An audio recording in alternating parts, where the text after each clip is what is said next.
Hello, in today's video, I'm sharing 10 staple beauty products that I can't seem to live without. There just don't seem to be suitable substitutes for these particular products in my life at this point in time. These are must-have beauty products that are available from Sephora. Everyone seems to be shopping the Sephora Spring VIB sale right now, and all tiers can shop and save as of today. So I thought this would be a fun video to do. I love putting out various types of Sephora content during this sale. I have all the details and codes and everything down in my description box if you need more information. Now, if I don't share a product that you know is a staple product for me because you've been watching my channel for some time, it's probably on its way to me right now, and it'll be in my Sephora haul in a few days, along with a bunch of new products that I'm going to be trying. So stay tuned for that. Welcome back to my channel. Welcome if you're new, and let's get into these must-have beauty products that I just can't seem to find substitutes for. I test out a lot of concealers, foundations, face products here on my channel. It seems to help a lot of you that are over 40 and dealing with different types of skin issues, find the right products for your skin type or eliminate products that may not work for you. My under eye area is just difficult for me. It's textured, dry, I have under eye hollows. I need something that covers well yet doesn't emphasize the texture or make my under eye area dry as the day goes on. It's kind of a tall order, so I'm pretty picky about correctors and concealers. Now, I just talked about a new favorite corrector that I'm loving in my last Sephora video. I'll link both of the Sephora videos that I've already done for the VIB sale down below and up in the corner because it is really great. But I feel like no matter how many concealers I test and end up loving, Dior Forever Skin Correct will still remain in my life. I reach for this concealer day in and day out. I use it for no makeup looks. When I just need to conceal my dark circles, I use it for just day-to-day makeup. I use my fingers to blend it out, and it fuses with my skin so that it looks super natural. It looks like skin. If I use it without a corrector underneath, I get medium, slightly under medium full coverage. But if I use it with a corrector underneath, like I did today, it gives really nice coverage that's flattering. It wears all day. It doesn't dry my under eye area out. It looks like skin. There's just nothing I don't love about this. I love many concealers. I have some that I use when I'm doing more full coverage dressy looks. I have other day-to-day concealers that I do love. I've mentioned here on my channel. It doesn't mean I don't love them just because I'm sharing this one or any other product in this video. I just think this will always be here. When this runs out, I will definitely keep replacing it because I just don't have another concealer that's quite like this one. I'm going to stick with the under eye area because this dilapidated little guy is the Pat McGrath Labs Under Eye Setting Powder. I do have a backup of this because I don't want to be without it. Do I have other powders that I use to set my under eyes? Yes, but this one is the one that I reach for when I want my under eye area to look its absolute best. I have it in the lightest shade it comes in. It looks white, but it's translucent. It's super finely milled. It sets my under eyes all day. They're bulletproof, basically. I mean, if your under eye area could be bulletproof, but it doesn't make them look dry and crinkly. It's tiny and portable, so I can travel with it too. I just feel like my under eye area always looks its best when I use this, so I'm just always going to keep repurchasing it as long as it's made.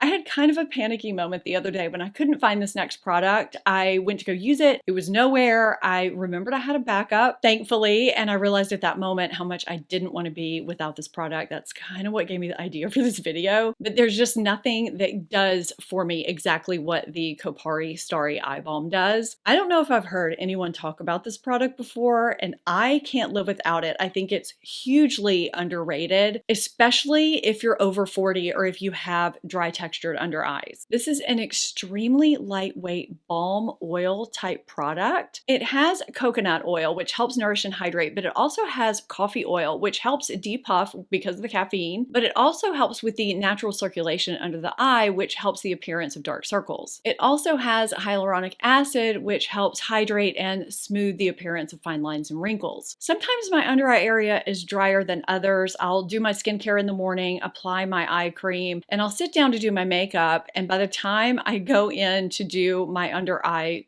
routine, my corrector and my concealer, I just feel like my under eye area needs more. So I'll dab a tiny bit of this underneath my eyes, kind of let it soak in, and it just gives me a little something extra. I've also used this over my makeup. I've just dabbed it lightly underneath my eyes to kind of refresh my under eye area if I'm feeling like I'm looking a little haggard or extra dry. I travel with it, and I've even used it on my cuticles in a pinch. This is such a great product. The non-sale price of this is $28, and it will last you forever because you use just the teeniest, tiniest amount. I had no idea how much I was going to end up loving this product when I first got it, and it's one of my favorites. There's a reason why Natasha Denona mini nude palettes always end up in my Sephora recommendations videos every time this sale rolls around. I have a lot of other compact palettes that I really enjoy, but even though I love those other palettes, these have something they don't, and that is that they are so compact and pack such a punch with such tremendous quality, and they give me such versatility, not only just within each palette, but I mean, I can even pack two of these together if I'm traveling, and it takes up little to no room. Natasha Denona quality is just really great, and I just get a lot of use out of these palettes. Every time a new one's launched, I always have to check it out to see if I need it in my life. So these are the four that I reach for the most. We have the Mini Nude, Mini Zendo, Mini Retro, and Mini Glam. She has so many combinations to choose from. They're just easy, no-brainer palettes that have phenomenal quality, and if I lost any one of these, I would definitely replace it. My absolute hands-down favorite multitasking face palette of all time is Smashbox Cali Contour. I was so excited when they launched this in a medium deep version, and they do carry both on Sephora.com. I use this not only on my face, but also to get an entire eye look. The shades and the quality, it's just perfect for that. This is normally a perfect contour shade that has just enough of a gray undertone that creates that perfect shadow. It's one of the only contours I've ever hit pan on. I don't contour a lot, but there's something about the texture of this entire palette. It just lends itself to everything looking so natural and beautiful. Even the highlights, they just glide on and look super natural. I've often said that I wish that they came out with these highlights in single versions. I have on the blush and bronzer today. I just love this palette. I think it's fantastic buy. I've gifted this to people, and I need to get a new one myself because of the contour. I use and love other face palettes, but this is the staple, the one that I will always have in my life as long as they make it.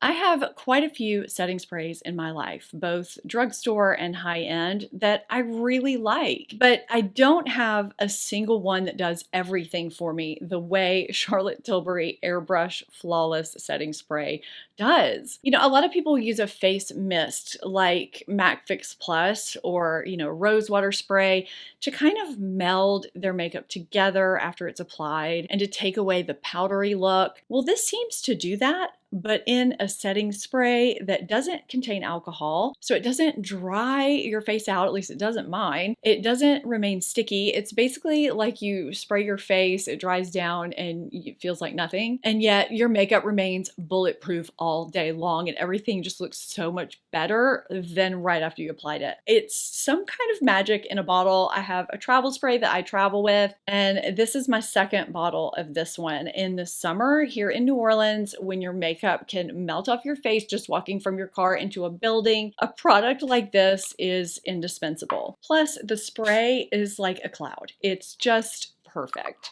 I talk about liquid and cream eyeshadows quite often here on my channel. I love a good one and done eyeshadow look. I have an entire video on some of my favorite one and done eyeshadows. I'll link it down below if you haven't seen it, so you can check it out after this video. And I've shared my love plenty of times on this channel for Laura Mercier Caviar Sticks, but I wanted to mention two shades in particular that I always keep on hand, and that is Cocoa and Tuxedo. Here's Cocoa and here's Tuxedo. Basically, they're black and brown. Now, if you look look at the description for cocoa, I think it says it has a pearl in it. It's really not evident. The reason why, as you can probably guess, I keep these on hand is to mainly line with.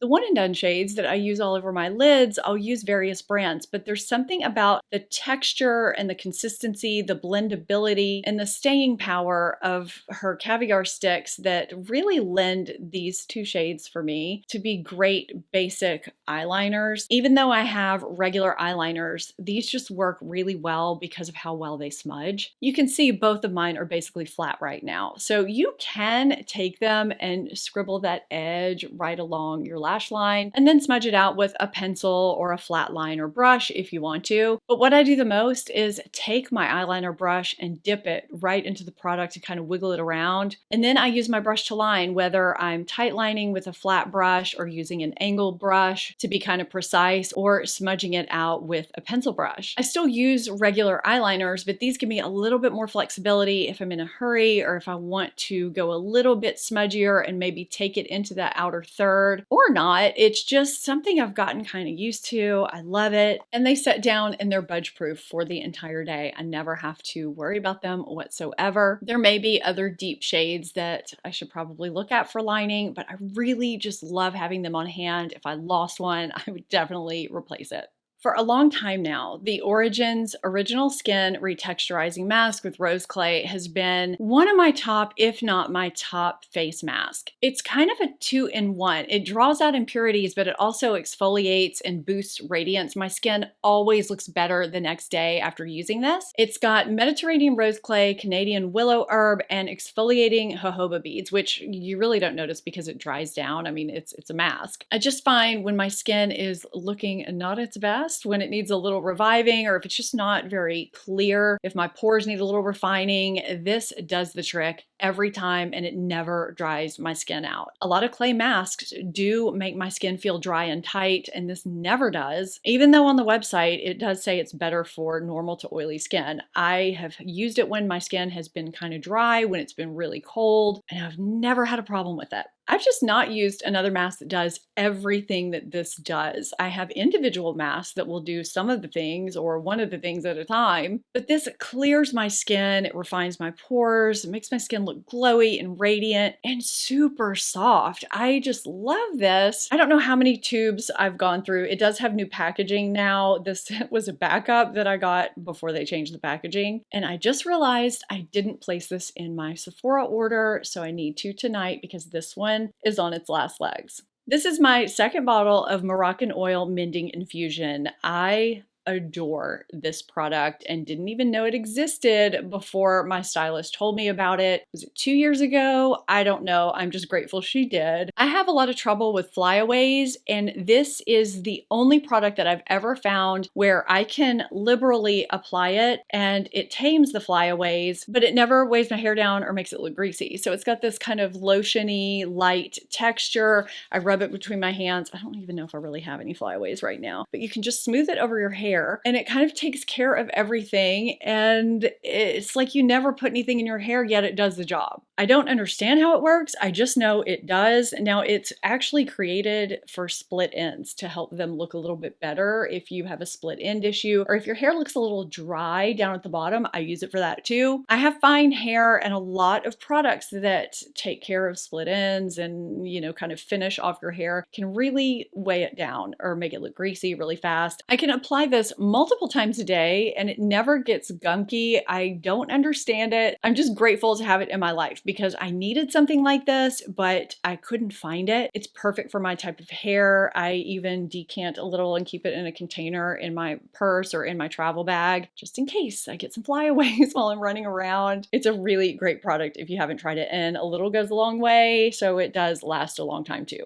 Another product that, as of now, I will not be without, I have not found anything to take its place, is Ouai Detox Shampoo. I have tried so many different detox shampoos. I do have another one that I use sometimes, but I just don't get the same effect from it. This is hands down my favorite. My daughter, who has a very different hair type than I do, it's thicker, it's more coarse, she gets frizzy. She loves it too. This is something you want to use periodically to get rid of buildup in your hair. This isn't a daily shampoo. It is is important to detox your hair because shampoo buildup, product buildup can just cause it to not look its best. It doesn't have a strong scent. Some people are worried about that with whey. It really doesn't. It just kind of smells like shampoo. This has apple cider vinegar in it, but the reason why it's not the same as clarifying with apple cider vinegar, which you can do, is because this leaves your hair soft and shiny and healthy feeling because it's also got keratin. So it removes all that product buildup without stripping your hair or making it feel dry the way a lot of clarifying shampoos can, the way apple cider vinegar can with the smell. But it also helps soften, smooth, tame frizz, and add shine too. It just does a whole lot more than any other detox shampoo has ever done for me, and I love it.